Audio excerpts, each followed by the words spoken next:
मैं बहुत गरीब लड़की थी। हमारे पास खाने को भी पैसे ना होते थे। हमारा बाप मर चुका था और भाई कोई नहीं था। बहनों की शादी के लिए 1 लाख रुपए की जरूरत थी। माँ ने कहा कि बहनों को दहेज ना दिया तो रिश्ता टूट जाएगा। जहाँ मैं नौकरी करती थी वहाँ 4 लड़कों ने मुझे रात गुजारने के लिए 1 लाख की ऑफर की। मैं वहाँ चली गई।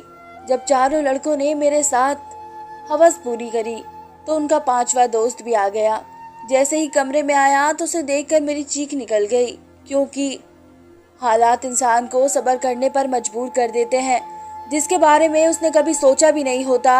या यूं कहे कि कभी कभी जरूरत से ज्यादा ख्वाहिशें इंसान को खत्म कर देती है। और मैं भी ना पूरी होने वाली ख्वाहिशों के सफर पर निकल पड़ी थी। मैं रात 1 बजे से इस छोटे से कमरे में बिस्तर पर पड़ी हुई थी और एक के बाद एक लड़के ने मुझे नोच डाला था। दर्द अपनी इंतहा पर था, लेकिन ये सब कुछ मैंने अपनी मर्जी से स्वीकार किया था। ना ही मुझे अपने कपड़ों का होश था और ना ही अपना। 2 ही लड़कों ने मेरा हाल ऐसा कर दिया था कि मेरा सारा वजूद जख्मी हो गया था। यह सोचकर मेरी रूह कांप रही थी कि अभी 2 लड़के और मेरे साथ अपनी हवस पूरी करने आने वाले हैं और मुझे पूरी खुशी से उन्हें वक्त देना है। मैंने कभी सोचा नहीं था कि मेरी जिंदगी की कोई रात ऐसी भी होगी। ये सब मैं भारी कीमत की वजह से कर रही थी, इसलिए पीछे हटने का तो सवाल ही नहीं था। मेरी जिम्मेदारियां और मेरे घर वालों की ख्वाहिश मुझे इस मुकाम तक ले आई थी जहां मैंने एक ही रात में 4 लड़कों के साथ। ये कोई आम बात नहीं थी। आम हालात में तो किसी लड़की के लिए ऐसा सोचना भी मुमकिन नहीं, लेकिन मैं जिस जगह खड़ी थी वहां मुझे फैसला करने में ज्यादा वक्त नहीं लगा था। वह सब सेहतमंद और तंदुरुस्त नौजवान थे जिनकी ताकत के आगे मैं कुछ भी नहीं थी। उन दोनों नौजवानों ने ही मुझे पूरी तरह अपनी हवस का निशाना बना लिया। ये पहली बार था जब मैं किसी मर्द के गिरफ्त से छूट ना पाई। दूसरे लड़के के निकलते ही तीसरा लड़का भी कमरे के अंदर चला आया। मैंने एक गहरी सांस ली। मैं थोड़ा वक्त चाहती थी, लेकिन मैं कहने लगा कि इतना वक्त नहीं है। बाहर इसके और भी दोस्त इंतजार में बैठे हैं। इसकी बात सुनकर मेरी आंखों से आंसू बह निकले। वह फौरन ही मेरे पास चला आया और मेरे आंसुओं को नजरअंदाज करता अपनी ख्वाहिशें मुझ पर बिखेरने लगा। मेरे वजूद में बर्दाश्त की हिम्मत खत्म हो रही थी। मैं बार बार इसे खुद से दूर करने की कोशिश करती, लेकिन उतना ही मुझ पर हावी होने लगता। ऐसा लग रहा था जैसे इसे इस खेल में मजा आ रहा हो। मेरे धक्का देने पर वह पहले से भी ज्यादा जोर से मेरे करीब आता, इसलिए अब मैं इसे रोकने की गलती नहीं कर रही थी और खामोशी से खुद पर गुजरने वाली कयामत को बर्दाश्त कर रही थी।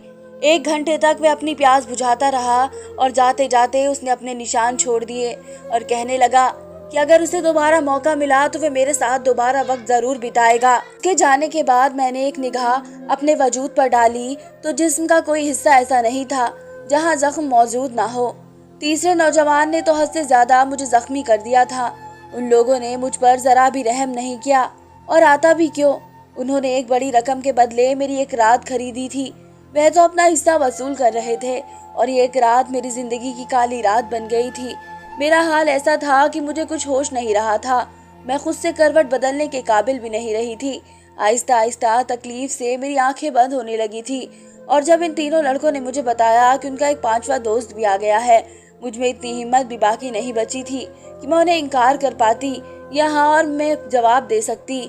जैसे ही 5वां लड़का कमरे में दाखिल हुआ और मेरे पास आया तो मुझे देखकर उसकी चीख निकल गई। ये जानकर आपके भी रोंगटे खड़े हो जाएंगे। मेरा नाम शिल्पी है और मेरी उम्र सिर्फ 20 साल थी।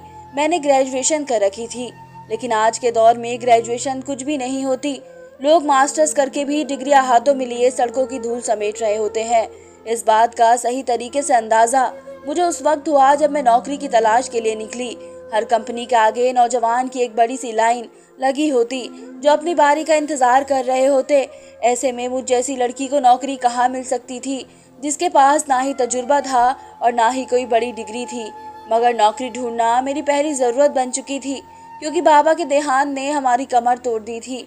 बाबा घर में अकेले कमाने वाले थे और हम 3 बहनें बिन ब्याही घर में मौजूद थी।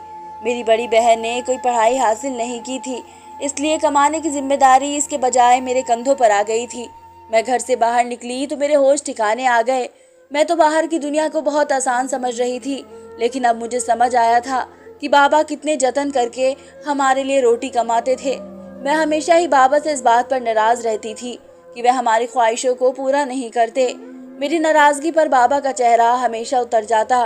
बड़ी मोहब्बत से मुझे पुकार कर कहते थे, शिल्पी तू फिक्र ना कर, एक दिन तेरे भाग भी जाग उठेंगे।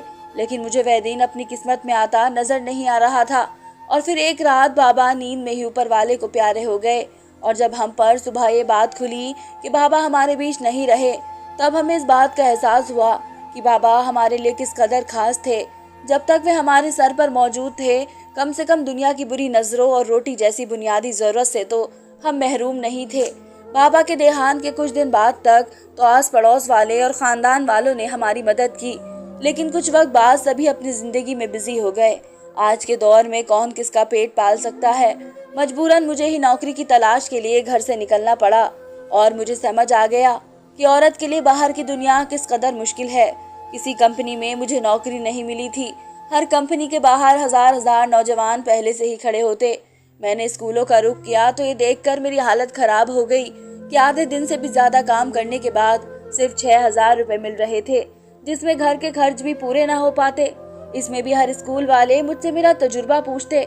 मेरा मुंह खाली रह जाता, और तलाश करने के बावजूद भी कोई नौकरी ना मिली तो मेरी एक दोस्त के भाई की वजह से एक पिज्जा हाउस में वेटर की नौकरी मिल गई।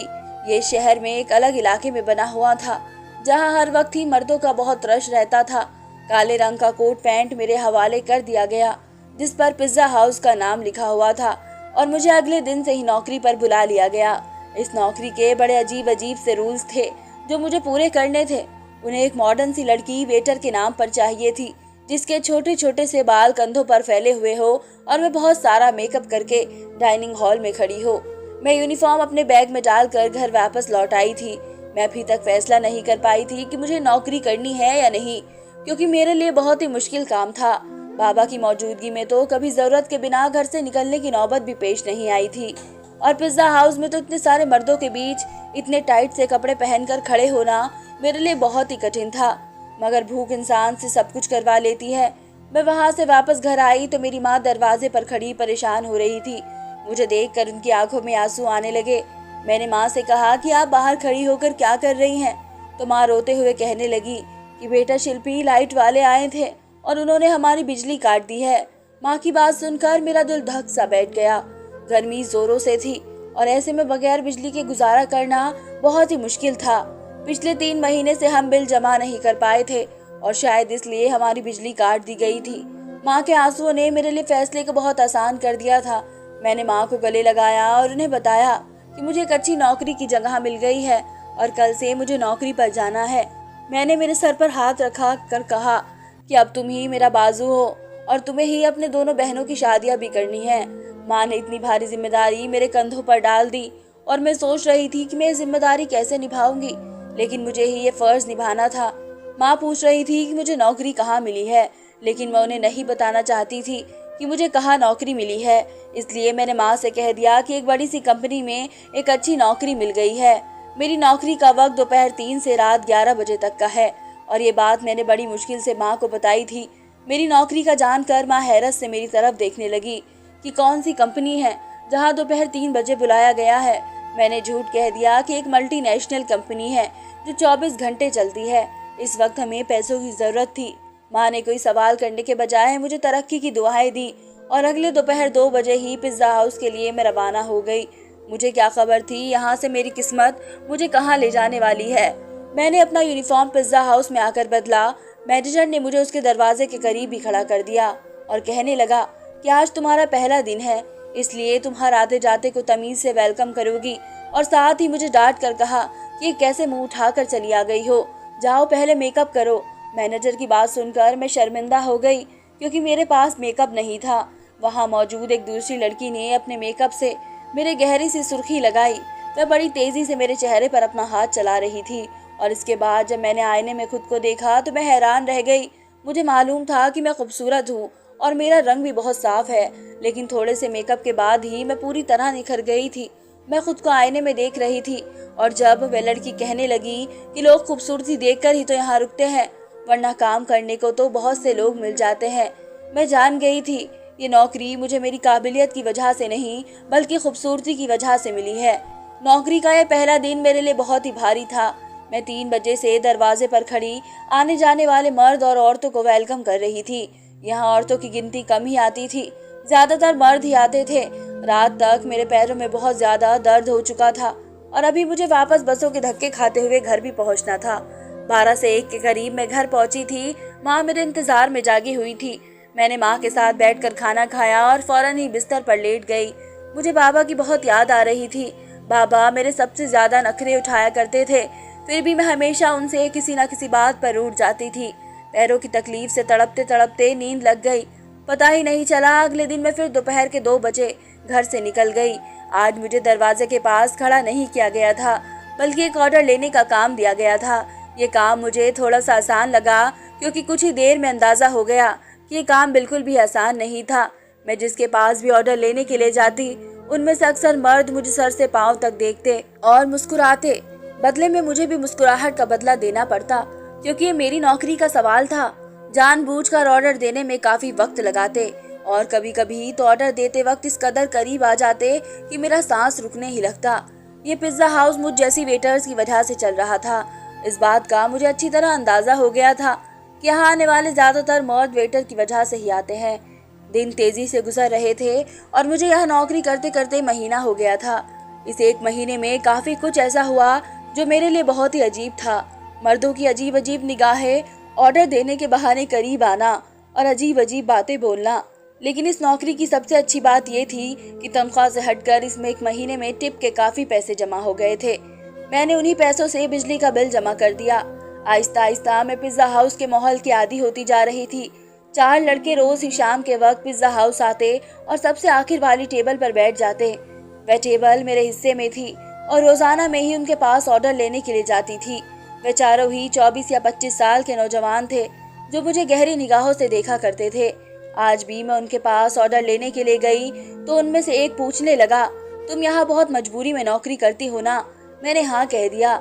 इसने फौरन ही अपना कार्ड निकाल कर मेरे आगे रखा और कहने लगा, तुम बहुत ही शरीफ लड़की लगती हो। अगर कभी किसी मदद की जरूरत पड़े तो याद कर लेना। बिना सोचे समझे ही मैंने वह कार्ड उठाकर अपने कोट की जेब में रख लिया तो वह मुस्कुरा उठा। उसके बाद ये सिलसिला चल पड़ा। रोज ही मैं उनका ऑर्डर लेने लग जाती और उनमें से कोई न कोई मुझसे कोई सवाल पूछ लेता। रोजाना होने वाली इस मुलाकात की वजह से हमारे बीच थोड़ी सी बेतकल्लुफी आ गई थी। दूसरा महीना भी एक पलक झपकते गुजर गया।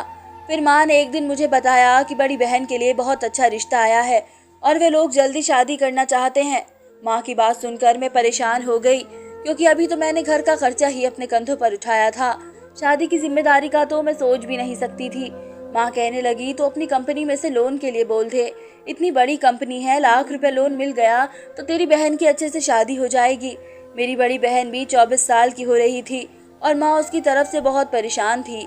अब मैं माँ को क्या बताती कि मैं तो पिज्जा हाउस पर मामूली सी नौकरी कर रही थी, लाख रुपए मुझे कहाँ से मिलते।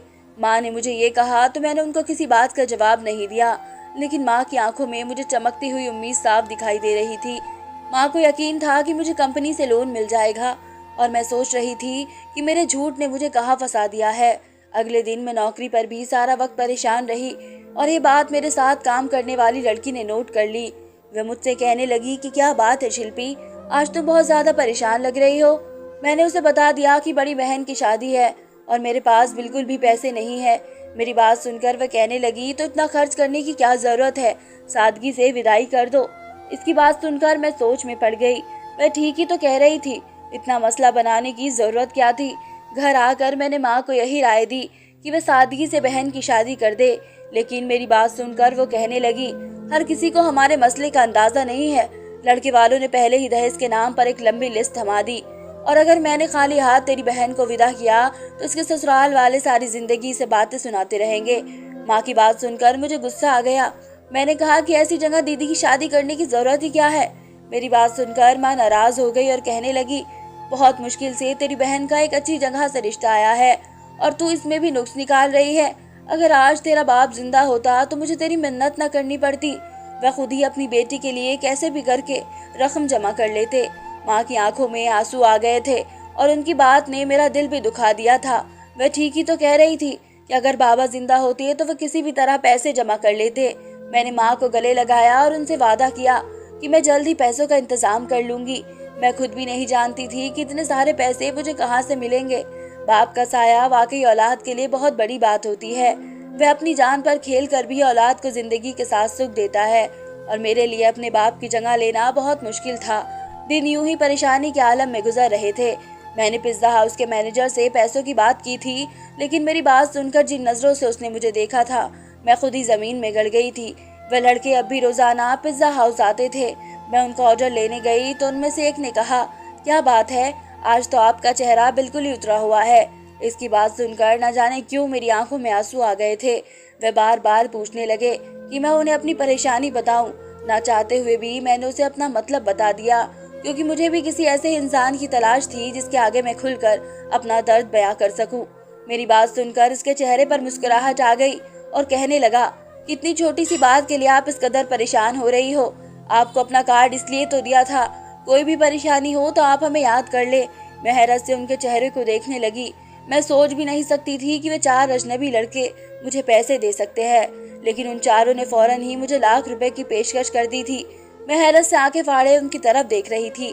वे कहने लगे, 1 लाख रुपए देना उनके लिए कोई बड़ी बात नहीं है, लेकिन मुझे भी उनके लिए कुछ काम करना होगा। उनकी बात सुनकर मैं चुप होकर रह गई थी। उन लड़कों को मुझसे क्या काम होगा, ये बात समझने में मुझे ज्यादा देर नहीं लगी थी। मैंने फौरन ही घबरा कर कहा कि मैं एक शरीफ घर से ताल्लुक रखती हूँ और मैं कोई गलत काम नहीं कर सकती। वह हंसकर कहने लगे कि हमने सिर्फ आपको ऑफर दिया है, स्वीकारना आपके हाथों में है।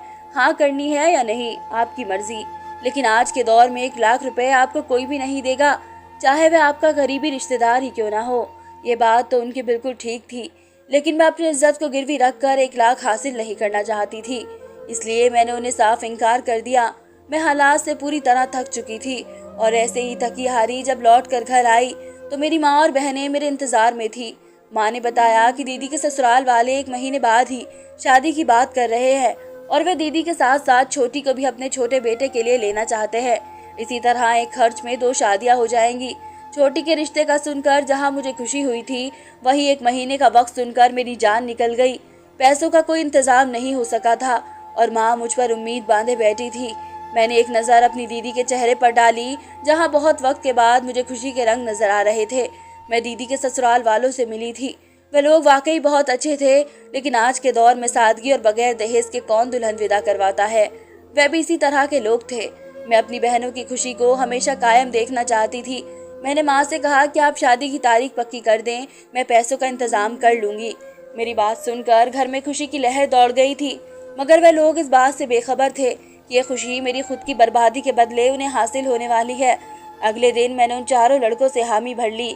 वे मुस्कुरा कर कहने लगे, हम जानते थे कि आप जरूर मान जाएगी। उन चारों ने एक रात के लिए मुझे अपने साथ ले जाने की बात की थी।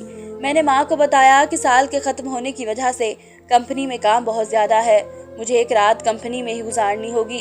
कंपनी ने मेरा लोन स्वीकार कर लिया है, इसलिए मैं उनकी बात मानने पर मजबूर हूँ।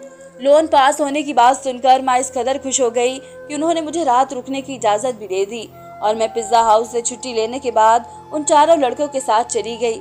उन चारों ने मुझे अपनी दरिंदगी का निशाना बना डाला और जब 5वां लड़का अंदर आया तो मुझे देखकर उसकी चीख निकल गई, क्योंकि पूरा बिस्तर खून में भरा हुआ था और मैं अपनी जिंदगी की शायद आखिरी सांसें ले रही थी।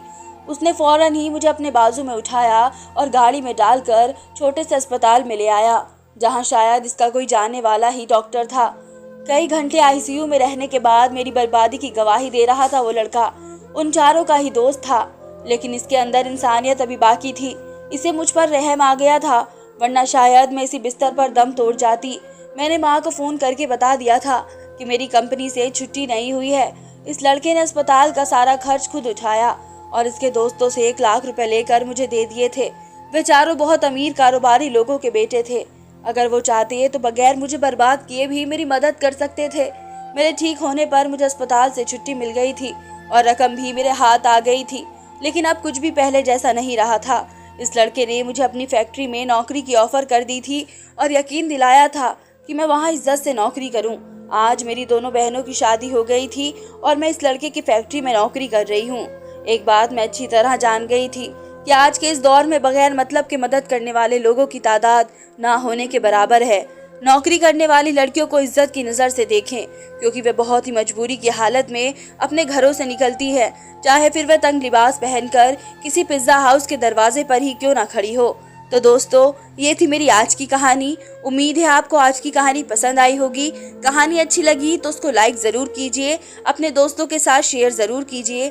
अगर आपने अभी तक मेरे चैनल को सब्सक्राइब नहीं किया है तो जल्द से जल्द मेरे चैनल को सब्सक्राइब करें, ये आप सबसे गुजारिश है, ताकि आपको मेरी हर आने वाली वीडियो की नोटिफिकेशन टाइम पर मिल सके। धन्यवाद दोस्तों।